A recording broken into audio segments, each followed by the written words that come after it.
Hello दोस्तों, मैं राजकुमार आप तमाम व्यूवर्स का इस YouTube channel learn with me पर एक बार फिर से बहुत बहुत स्वागत करता हूं। दोस्तों, हम लोग क्लास 12th के इंग्लिश बुक के पोएट्री सेक्शन में निहित 10 पोम्स के बारे में जिक्र करते आ रहे हैं। इस संदर्भ में हम लोगों ने 2 कविताओं को बृहत रूप से जाना और समझा, और आज हम लोग एक और कविता को पढ़ने जा रहे हैं और इस कविता का नाम है sweetest love I don't go. और इस कविता के रचयिता हैं जॉन डन। तो दोस्तों, यह कविता बहुत ही इंटरेस्टिंग है, बहुत ही एक्साइटिंग है, बहुत ही फैसिनेटिंग और कैप्टिवेटिंग है। दोस्तों, यह कविता आपके सुसुप्ता अवस्था में रहने वाले जो ऊर्जा है उसे भी एक्टिवेट करने में सहायक है। यह आपके मस्तिष्क के हर एक तार को झंकृत करने में सहायक है। यह कविता आपको ऐसा फीलिंग देगा, ऐसा सेंटिमेंट्स देगा कि आपको लगेगा कि मैं ड्रीमी वर्ल्ड में शेयर कर रहा हूँ। दोस्तों, यह कविता बहुत ही मनोयोग के साथ, बहुत ही जज्बे के साथ, बहुत ही उत्साह के साथ जॉन डन के माध्यम से लिखा गया है। दोस्तों, ऐसे बहुत सारी कविताओं का वे रचना किए जो बहुत ही इरोटिक है, बहुत ही एमेट्री टाइप का है, बहुत ही एमरस टाइप का है, जिसे पढ़ने पर आप उसमें लीन हो जाएंगे। दोस्तों, जैसे आप अगर उनके द्वारा रचित कविता द फिली पढ़ेंगे, द फिली, तो आप मग्न हो जाएंगे। फिली, उसके बाद आपका the dream, the blossom,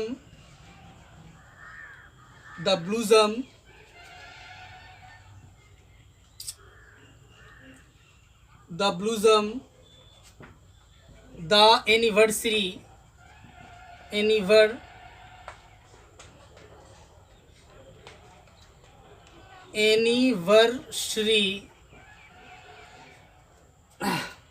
the relic,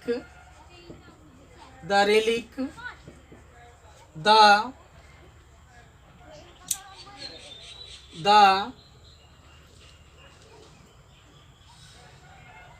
apparition, ए है यहाँ पर एपारिशन,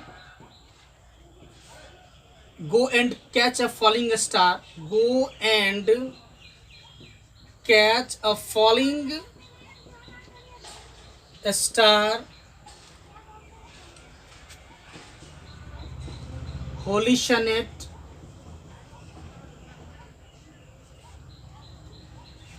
death, be not proud, the loves growth,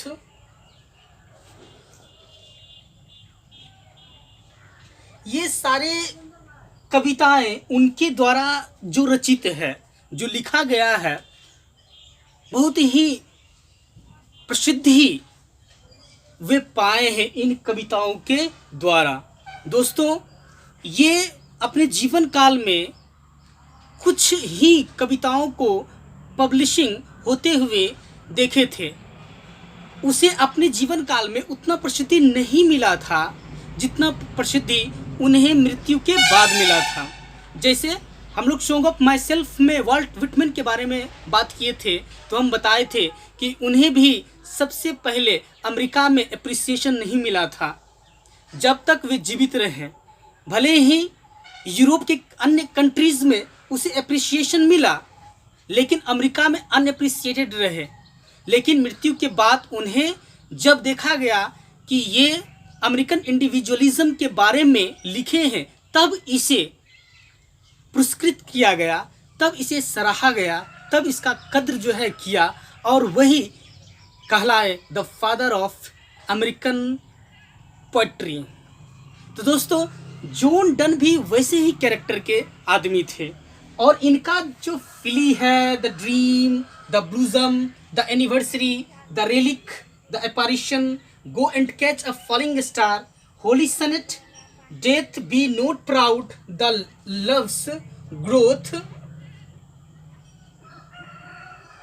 ये सारे बहुत ही महत्वपूर्ण कविताएं वे लिखें जिनके माध्यम से आज पूरी दुनिया उनका फैन है। तो दोस्तों हम लोग आज तो उतना हम लोग इन डिटेल में नहीं चलेंगे इनके बारे में, और इसके बाद आज तो हम सिर्फ देखेंगे जॉन डन साहब के जीवन विवरणी के विषय में देखेंगे हम लोग। इनके बारे में इंट्रोडक्शन इन शॉर्ट जो है देखने वाले हैं, लेकिन इसके बाद मैं एक वीडियो बनाऊंगा सेपरेटली और उसमें मैं जॉन डन साहब के सारे जीवन विवरणी से संबंधित अवधारणाओं को और साथ ही जो मेटाफिजिकल स्कूल ऑफ पोएट्री का कॉन्सेप्शन है उसे भी मैं बृहत रूप से आप लोगों को समझाऊंगा। फिलहाल हम लोग सिर्फ आपके बुक में जो राइटर सेक्शन में कुछ ये जो चंद लाइंस दिए हुए हैं इनको हम भली भांति आपको समझा देते हैं। तो दोस्तों हम लोग आज श्री गणेश कर रहे हैं sweetest love I don't go, sweetest love I do not go, John Donne साहब का है। जॉन डन के बारे में हम लोग जानते हैं। John Donne 1572 to 1631। अब देखिए जॉन डन का लाइफ स्पान कब से कब तक रहा, तो इनका जन्म 1572 को हुआ और मृत्यु 1631 को कंप्लीट। अब देखिए ये एक इन्फ्लुएंशियल कैरेक्टर के व्यक्ति थे, एक वर्सटाइल जीनियस थे, वे एक फाउंडिंग कैरेक्टर या लीडिंग कैरेक्टर के व्यक्ति थे। दोस्तों उन्होंने एक ऐसे कविताओं को लिखने का प्रथा चलाए कि वे एक यूनिक नाम के साथ प्रादुर्भाव उसका हुआ। दोस्तों वे कहे जाते हैं the founding father of metaphysical school of poetry. दोस्तों ये मेटाफिजिकल क्या होता है, सबसे पहले इसके बारे में जानिए।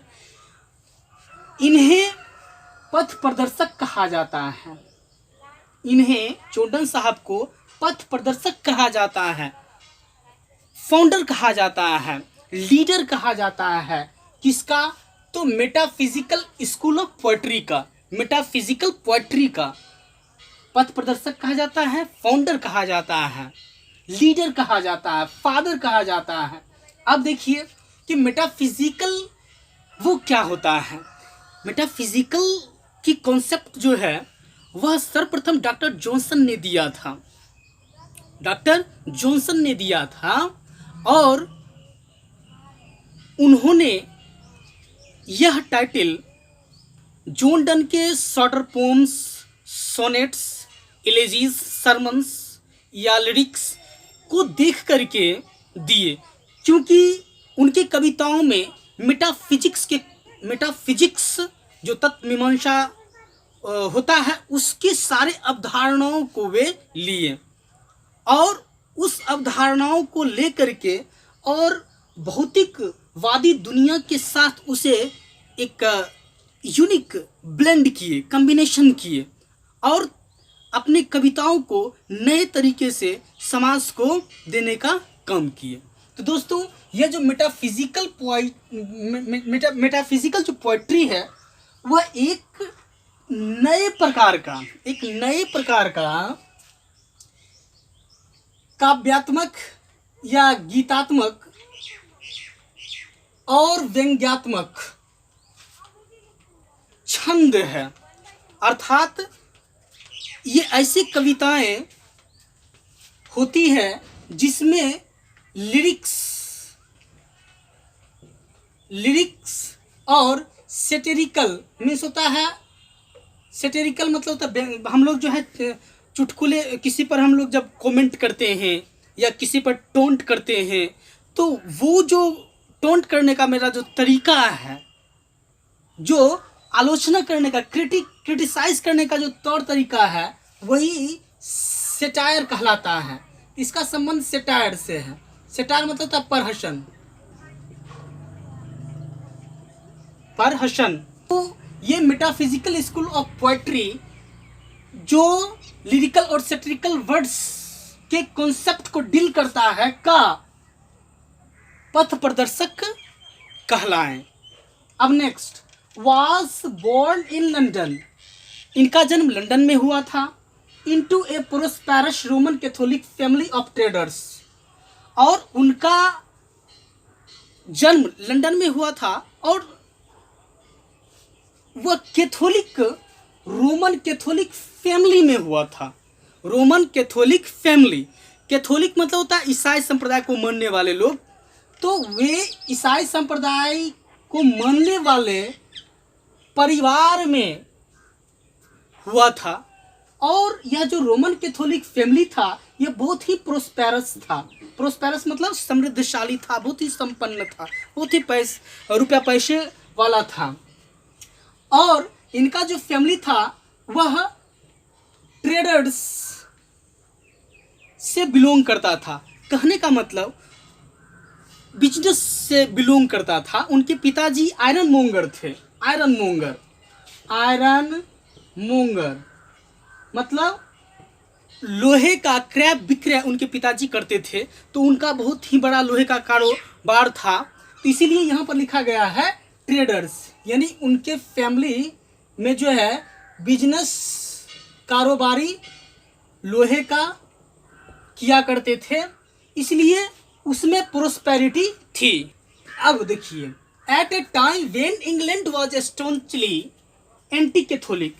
उनका जन्म उस वक्त हुआ था इंग्लैंड में जब पूरी इंग्लैंड के लोग एंटी कैथोलिक था, यानी जो ईसाई संप्रदाय के लोग थे उनसे विपरीत विचारधारा के सभी लोग वहाँ पर थे इंग्लैंड में।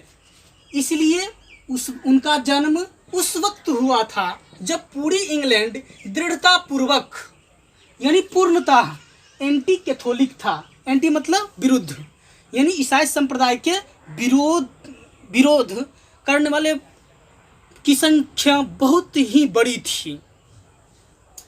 Done was forced to leave Oxford University without a degree because of his religion। अब देखिए, चूंकि वे कैथोलिसिज्म से बिलोंग करते थे, इसीलिए डॉन को न तो ऑक्सफोर्ड यूनिवर्सिटी से कोई डिग्री मिला, क्योंकि वे उनका जो रिलीजन था कैथोलिसिज्म था, इसलिए उसे ऑक्सफोर्ड यूनिवर्सिटी उसे डिग्री नहीं प्रदान की। अब देखिए, उसके बाद ये जो है इंग्लैंड में ही जो आपका कैम्ब्रिज यूनिवर्सिटी है वहाँ पर भी ये गए थे। कैम्ब्रिज यूनिवर्सिटी में भी दाखिला करवाए थे, लेकिन वहाँ भी उसे रिलीजन के कारण, कैथोलिसिज्म के कारण उसे वहाँ भी डिग्री या उपाधि नहीं दी गई। अब देखिए, वो बेचारा तब क्या किया, ही स्टडीड लॉ। उसके बाद वह कानून का अध्ययन करने लगा और साथ ही साथ थियोलॉजी का अध्ययन करने लगा, पढ़ने लगा। थियोलॉजी मतलब होता है ईश्वर संबंधी शास्त्र, यानी वैसा शास्त्र जिसमें ईश्वर से संबंधित अवधारणाओं को बताया जाता है या लिखा रहता है कि ईश्वर क्या है, सत्य क्या है, ईश्वर की उत्पत्ति कैसे हुई, इनकी संख्या, ईश्वरों की जो छोटे छोटे खंडों में बटा हुआ है ईश्वर, तो उनकी संख्या कितनी है, वो क्या कर सकते हैं, उनका एग्जिस्टेंस इस पृथ्वी पर क्या है, ये सारे चीज़ों का इसमें समावेशन होता है। थियोलॉजी मतलब अध्यात्म विद्या का इन्होंने क्या किया, पढ़ा, ईश्वर से संबंधित या उत्पत्ति संबंधी शास्त्र का अध्ययन किया। He also participated in 2 naval expeditions and became secretary to a powerful novel। अब क्या किए, वे बहुत ही घुमक्कड़ टाइप के भी इंसान थे। वे दो बार नेवल एक्सपेडिशंस में भाग लिए। अब नेवल एक्सपेडिशंस क्या होता है? तो नेवल मीन्स होता है समुद्री, और एक्सपेडिशन मतलब होता है अभियान। 2 समुद्री अभियानों को वह अंजाम दिए। कहने का मतलब है कि वो पहला वर्ष जो है वह कैडीज गए, उसका दूसरे वर्ष जो है एजोर्ज गए। एजोर्ज, ये 2 जगहों का नाम है। और आपको कमेंट के जरिए हमको सूचित करना है कि कैडीज कहाँ है और एजोर्ज कहाँ है। तो ये 2 नेवल एक्सपेडिशंस किए, अर्थात 2 सी मिलिट्री कैंपेन्स में भाग लिए। अब उसके बाद वहीं पर एक व्यक्ति मिले, बहुत ही इन्फ्लुएंशियल कैरेक्टर का, सर थॉमस ईगर्टन। उनसे उनकी दोस्ती हो गई। अब फिर वहाँ से जो है जर्नी से जो है फिर इंग्लैंड लौटे। इंग्लैंड में आने के बाद जो है उसे जो है सेक्रेटरी के पद पर जो है नियुक्त हुए, एक बहुत ही शक्तिशाली नोबेल यानी प्रतिष्ठित व्यक्ति के यहाँ। अब उसे तो जॉब मिल गया, लेकिन जॉब से उसे हाथ धोना पड़ा जब when he was briefly sent to prison for secretly marrying his patron's niece। उसे हाथ धोना पड़ा उस जॉब से। क्यों? क्योंकि जिस मालिक के यहाँ, संरक्षक के यहाँ, पैट्रन्स के यहाँ वे काम करते थे, सेक्रेटरी के पद पर थे, वहीं उसी के भतीजी से उसका इश्क चलने लगा। इश्क के दौरान क्या होता है कि जोंडन साहब जो है इसे लेकर के, यानी मास्टर्स के जो संरक्षक है उनकी भतीजी को लेकर के वे फरार हो गए, वे भाग गए। और भाग करके ब्रीफली सीक्रेटली मतलब गुप्त रूप से वह शादी कर लिए। अब शादी करने के बाद जो है जब लोगों को पता चला, उनके गार्जियंस या मास्टर को पता चला, तो उसके खोजबीन किया गया और उसे जेल में जो है बंद कर दिया गया। अब कुछ दिनों तक वे जेल में रहे। जेल से आने के बाद जो है उनका जो जीविकोपार्जन की स्थिति था बहुत ही दयनीय था। इसलिए वे अपने ही वाइफ के जो है यहाँ से उसे सहायता मिली और साथ में अपने दोस्तों से भी उसे सहायता मिली। उसके बाद धीरे धीरे ये तो काव्य जो है रचना ही करने लगे। उसके बाद जो है इसको ज़्यादा कठिनाइयों का सामना नहीं करना पड़ा। अब देखिए ये हो गया क्लियर। अब इन 1615 एट द एज ऑफ 42, अब 1615 में यानी 1615 ईस्वी में 42 वर्ष के हुए थे तब done accepted ordination in the Anglican church. अब उसे चर्च में, एंग्लिकन चर्च में, गिरजाघर में उसे एज ए प्राइस्ट यानी पुरोहित के रूप में उसे पद प्रतिष्ठित कर दिया गया। और उन्होंने जो है जो पुरोहिता अभिषेक हुआ था उसे यह सौहृदय एक्सेप्ट किए, स्वीकार किए। अब प्राइस्ट बनने के बाद, पुरोहित बनने के बाद soon became one of the greatest preachers of his time. वह अपने समय का बहुत सारे उपदेशकों में एक विचित्र और अनूठा उपदेशक के रूप में वे उभरे। इन लव लिरिसिज्म, अब उनके जो लव सॉन्ग्स जो है जो लिरिक्स है, तो उसमें done Brock completely with the Petrarchan tradition. उन्होंने जो पेट्रार्क इसको पढ़िएगा, पेट्रार्क जो है इटालियन पोइट थे और उन्होंने बहुत सारी कविताओं को रचे। तो उनके जो स्टाइल्स था, उनका जो ट्रेडिशन था, उनका जो कस्टम्स था, लिखने का जो स्टाइल्स था, उसको क्या किया कि ये विदहेल्ड किया, उसे नकारा, उनके स्टाइल्स को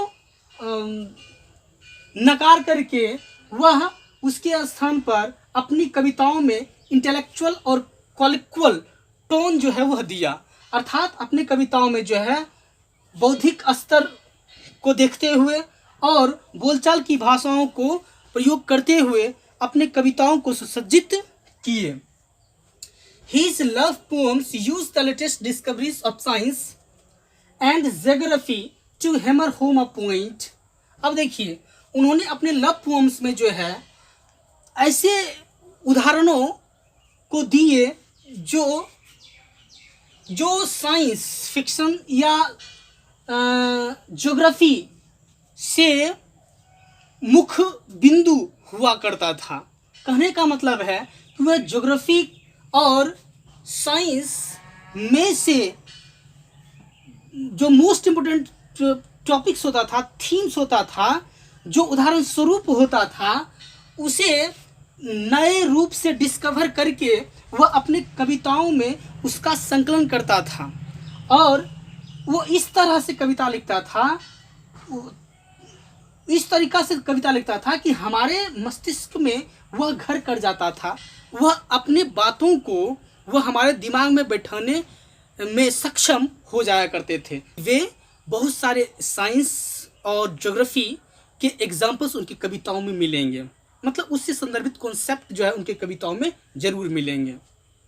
चलिए, उसके बाद and combine patience with verbal and intellectual टीजिंग।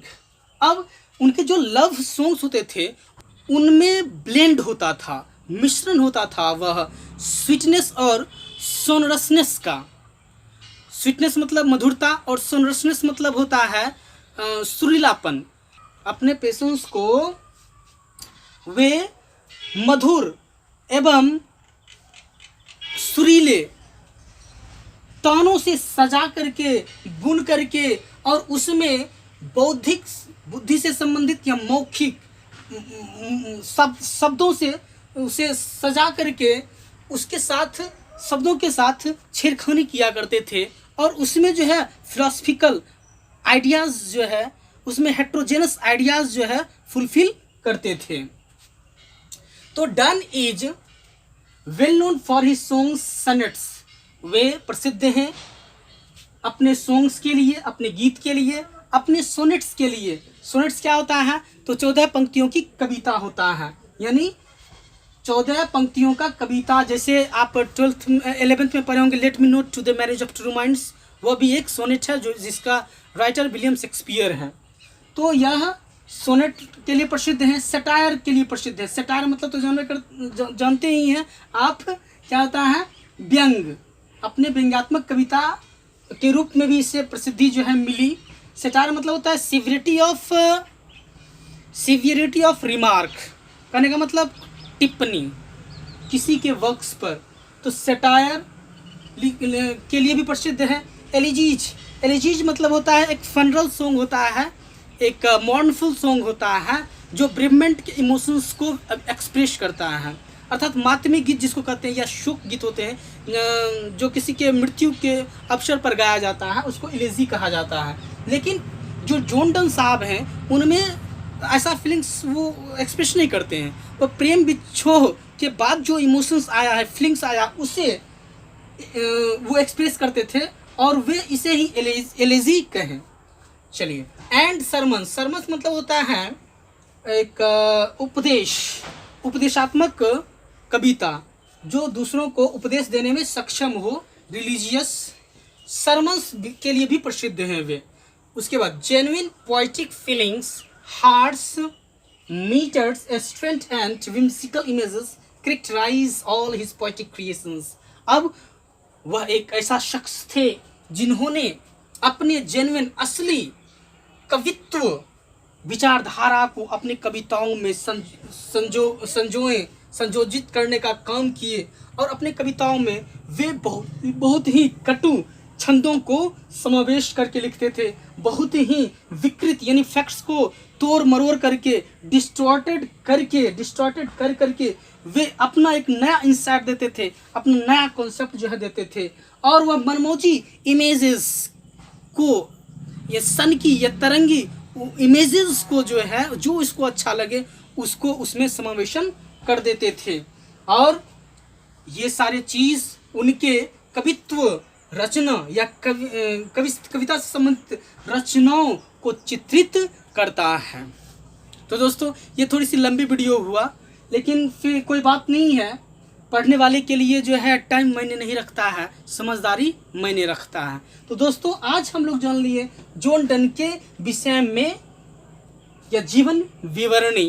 अब आगे की वीडियो में हम मिलते हैं और उसमें हम लोग पढ़ेंगे sweetest love I do not go. Could have loved me, and no one ever would have dared to tread on me.